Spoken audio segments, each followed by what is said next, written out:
Seja muito bem-vindo ao canal. Antes de começarmos, já te convido a se inscrever, deixar o like e ativar as notificações, porque o que você vai ouvir agora não é apenas uma lenda urbana qualquer. Hoje vamos falar sobre um dos relatos mais perturbadores do transporte público brasileiro, o chamado fantasma do metrô do Rio de Janeiro. Uma história que atravessa décadas, envolve funcionários, passageiros e registros que ainda hoje circulam em reportagens, fóruns e depoimentos reais espalhados pela internet. O metrô do Rio de Janeiro começou a operar em 1979, conectando regiões profundas da cidade por túneis escavados em áreas históricas, antigas zonas de cemitérios improvisados, regiões de obras interrompidas e acidentes pouco divulgados. Desde os primeiros anos de funcionamento, boatos começaram a surgir sobre presenças estranhas nos túneis, aparições nos últimos vagões e situações que não conseguiam ser explicadas apenas por falhas técnicas. A lenda do fantasma do metrô ganhou força principalmente entre funcionários da manutenção e operadores noturnos. Segundo os relatos mais antigos, a figura aparece como um homem pálido, vestindo roupas antigas ou uniformes que lembram operários das primeiras obras.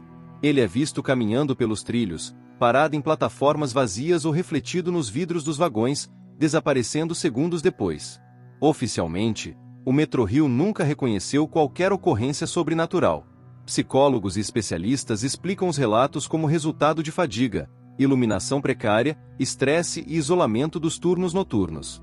Ainda assim, o número de testemunhos consistentes, vindos de pessoas diferentes, em épocas distintas e em locais semelhantes, mantém a história viva e difícil de ignorar. Um dos relatos mais citados surgiu nos anos 1990, quando um funcionário da manutenção relatou, em entrevista informal reproduzida em fóruns e blogs urbanos, ter visto um homem parado nos trilhos próximo à estação Carioca durante a madrugada. Ao acionar o protocolo de segurança e se aproximar com a lanterna, a figura simplesmente desapareceu. Nenhum registro de invasão foi encontrado e as câmeras da época não mostraram ninguém no local. O que torna esse relato relevante é o fato de que o funcionário registrou a ocorrência internamente, acreditando se tratar de uma pessoa em risco. O documento não menciona fantasma, apenas uma presença humana não localizada. Esse tipo de registro administrativo, embora raro, é frequentemente citado como uma das bases reais da lenda. Outro caso amplamente compartilhado envolve uma passageira que aguardava o último trem na Estação Glória, no início dos anos 2000. Segundo seu depoimento, publicado posteriormente em um portal de histórias urbanas, ela viu um homem sentado no banco da plataforma oposta, imóvel, encarando o túnel. Quando o trem chegou e as luzes se intensificaram, o banco estava vazio, e ninguém havia passado pelas escadas ou saídas. O detalhe mais estranho desse relato é que, no dia seguinte, a mulher descobriu que havia ocorrido um acidente fatal durante as obras da estação décadas antes, envolvendo um operário que morreu soterrado. A associação entre a figura descrita e o contexto histórico da estação fortaleceu ainda mais o imaginário em torno da lenda. Um terceiro relato vem de um ex-operador de trem que concedeu entrevista a um jornal local alternativo. Ele afirmou que em mais de uma ocasião, percebeu pelo retrovisor interno um passageiro no último vagão, mesmo após o fechamento das estações.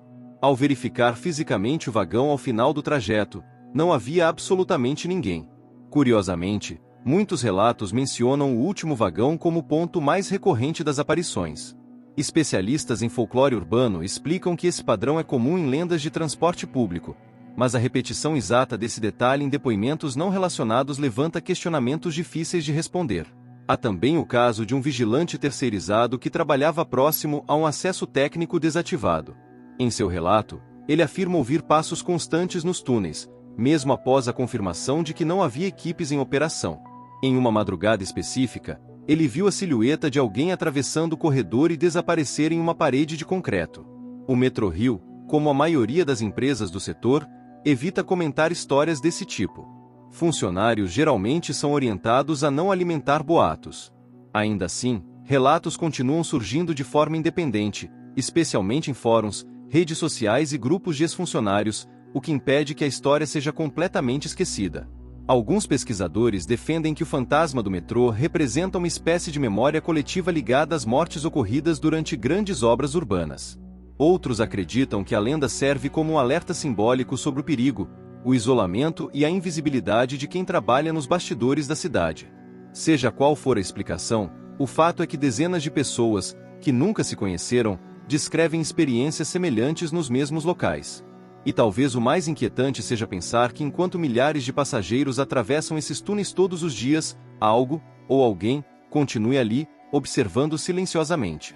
Com o avanço da internet, principalmente a partir dos anos 2010, os relatos sobre o fantasma do metrô passaram a ganhar uma nova dimensão.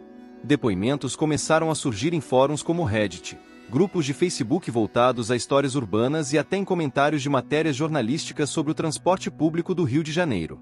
O que chama atenção é a semelhança dos relatos. Figuras solitárias em horários de pouco movimento, sensação súbita de frio, silêncio absoluto seguido de desaparecimento sem explicação. Mesmo sem provas concretas, a repetição desses elementos fortalece a ideia de que não se trata apenas de imaginação isolada. Talvez o aspecto mais perturbador dessa lenda seja o fato de que ela nunca foi oficialmente desmentida, apenas ignorada. O fantasma do metrô não aparece para assustar multidões ou causar acidentes visíveis. Ele surge em momentos de solidão, quando quase ninguém está olhando. E isso levanta uma última reflexão inquietante. Quantas histórias semelhantes podem existir nos subterrâneos das grandes cidades, testemunhadas por pessoas comuns que preferem o silêncio ao medo do julgamento? Enquanto os trens continuam circulando diariamente, o mistério permanece, invisível, persistente e sempre à espera do próximo olhar atento. Agora eu quero saber de você.